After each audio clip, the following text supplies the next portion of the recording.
Hi guys. അപ്പോൾ ഇന്നത്തെ vlog എന്താ അറിയോ? ഇന്നത്തെ വ്ളോഗ് അപ്പിച്ചൊക്കെ അങ്ങോട്ട് കുളിക്കാൻ പോയി. അപ്പിച്ചും അമ്മയും മാമിയും അവിടെ തിരുമ്പുവാണ്. അപ്പോൾ ഞാൻ ഇവർക്ക് വെറുതെ വന്നതാട്ടോ. അപ്പോൾ ഞാനിങ്ങനെ വന്നപ്പോൾ ആ ടൈമിലൊരു വീഡിയോ എടുക്കാമെന്ന് എഴുതി. പിന്നെ നല്ല സുഖം കേട്ടോ. ഇവിടെ ഈ ലൈറ്റ് ഇട്ടിട്ട് കിടക്കാൻ നല്ല സുഖമാണ്. പിന്നെ ഇന്നത്തെ കാര്യം എന്ന് പറഞ്ഞാൽ ഈ ലൈറ്റിൻ്റെ കംഫർട്ടാണ് എനിക്ക് ഏറ്റവും കൂടുതൽ ഇഷ്ടമായത് കേട്ടോ. കറണ്ട് പോയാലൊക്കെ ഈ ലൈറ്റ് കത്തിട്ടോ. പിന്നെ നമുക്ക് വാതിൽ കുത്തിട്ട് ആവശ്യമാണ്.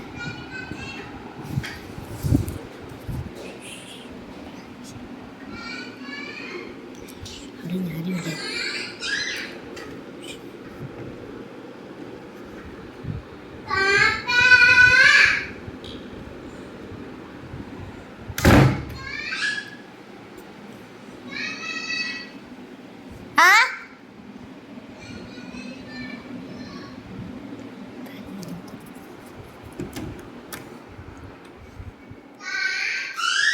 എന്താടി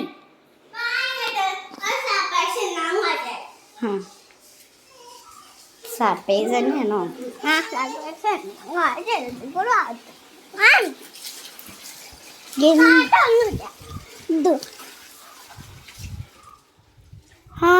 തണ്ണിമത്തം വളർന്നോ?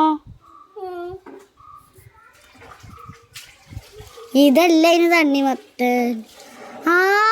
മാമി ഞാൻ കുത്തിട്ട തണ്ണിമത്തന്റെ മത് മുളച്ചു.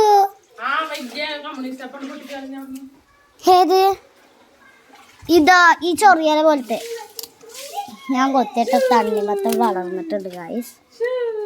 അപ്പോൾ ഞാൻ അടുത്ത വ്ളോഗിൽ തണ്ണിമത്തൻ കാണിച്ചത്. എൻ്റെ തണ്ണിമത്തൻ നല്ല കുടുംബിച്ച് വളർന്നുണ്ട് കേട്ടോ. നമുക്ക് ഈ ഓയിൽ ഇത് കൂടി ഇത്തിരി ഒഴിച്ചു കൊടുക്കാം. ഞാൻ ഉണ്ടാക്കിയതാ അങ്ങനെ പറയണ്ട. നമുക്കിതായി ഒഴിച്ചു കൊടുക്കാം.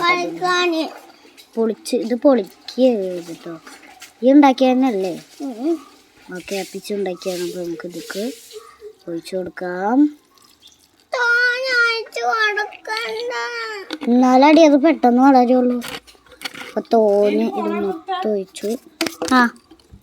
അപ്പോൾ കേസ് നല്ല കുണുകുണാന്നുള്ള തണ്ണിമത്തം ഇവിടെ വളർന്നിട്ടുണ്ട്. ഇനി അപ്പിച്ചൂന് തണ്ണിമത്തന് വാങ്ങാൻ കടയ്ക്ക് പോകണ്ട. ഇവിടെ നിന്ന് തന്നെ സിമ്പിൾ തണ്ണിമത്തൻ, സിമ്പിളായിട്ടുള്ള തണ്ണിമത്തൻ. അന്ന് ഞാനൊരു ആദ്യം മഴ പെയ്യുന്ന ടൈമിലാണ് കേട്ടോ ഞാനത് കുത്തിയിട്ടത്. അതുകൊണ്ട് തന്നെ ഇത് നല്ല വളർന്നിട്ടുണ്ട്. ആദ്യം മഴ വെച്ചാൽ നമ്മളെ എന്താണ് അമ്മിലുണ്ടായതിന് ശേഷമുള്ള ആദ്യത്തെ മഴ കേട്ടോ ഞാൻ പറഞ്ഞത്. അതും പിന്നെ ചൂടൊക്കെ ആയിട്ട് സമ്മർ സീസണിൽ പാമ്പുകളൊക്കെ ഇറങ്ങാൻ വേണ്ടിയിട്ടുള്ളൊരു മഴ പെയ്തില്ലേ, ആ മഴ കേട്ടോ ഞാൻ ഉദ്ദേശിച്ചത്. അപ്പോൾ നിങ്ങൾക്ക് ഇന്നത്തെ വ്ളോഗ് എന്തായാലും ഇഷ്ടപ്പെട്ടു. ആ തണ്ണിമത്തം വളർന്നു. അതിൻ്റെ ഇടയിലൊരു കുഞ്ഞ് നിങ്ങൾ ശ്രദ്ധിച്ചിട്ടുണ്ടോ അറിയില്ല, ഒരു കുഞ്ഞൊരു ഗോൾസ് ഉണ്ട് കേട്ടോ, ഉണ്ടായി വരുന്നുണ്ട് കേട്ടോ. അപ്പോൾ നമ്മൾക്ക് എല്ലാ ബോക്സും ഇടുന്ന പോലെ ഈ ബോക്സിൽ ഇത്തിരി പ്രത്യേകം നിറഞ്ഞാണ് കേട്ടോ. ഞാൻ കുത്തിട്ട തണ്ണിമത്തൻ്റെ കുരു ആദ്യമായിട്ടാട്ടോ മുളക്കുന്നത്. ഞാനതാ ഉണ്ടായ ടൈമിൽ തന്നെ ഒരു കപ്പ് നിറയെ വെള്ളം ഒഴിച്ച് കൊടുത്തു. എന്താവും ഞാനൊരു വളം ഇട്ട് കൊടുത്തിട്ടില്ല. അപ്പോൾ ഇതെൻ്റെ മാമിയുടെ വീടാട്ടോ. അപ്പോൾ അറിയാത്തവർക്ക് ഞാൻ പുതിയ വ്യൂവേഴ്സ് ഉണ്ടെങ്കിൽ അറിയാത്തവരുണ്ടാവും. അപ്പോൾ ഇതിൻ്റെ മാമിൻ്റെ വീടാണ്. അപ്പോൾ അടുത്ത വ്ളോഗായിരുന്നവർ അപ്പോൾ ഇനി അടുത്ത വ്ളോഗായിട്ട് വരും കേട്ടോ. അപ്പോൾ ചൂനായിട്ട് കുറേ ഷോർട്സ് ഞാൻ ഉണ്ടല്ലേ. അപ്പോൾ അടുത്ത വ്ളോഗായിരുന്നവരേക്കും ബൈ.